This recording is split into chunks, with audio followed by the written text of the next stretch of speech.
তো Red Sea বরাবরই অনেক গরম থাকে, মানে প্রচণ্ড গরম এখানে।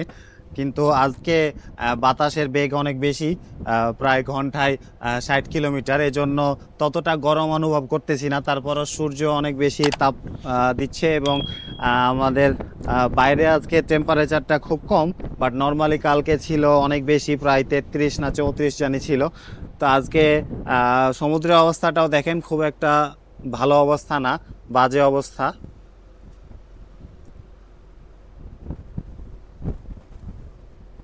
আমরা সুয়েজের উদ্দেশ্যে রওনা হয়েছি। আমরা সুয়েজ পার হয়ে আমাদের ফাইনাল ডেস্টিনেশন হচ্ছে ইতালি, এবং আমাদের ইতালি যেতে আরও সময় লেগে যাবে প্রায় 9 দিন মতো, কারণ এখান থেকে আমাদের সুয়েজে পৌঁছাতে আরও 2 দিন লাগবে, এবং সুয়েজ পার হওয়ার পর আরও 7 দিন মতো সময় লাগবে ইতালি পৌঁছতে।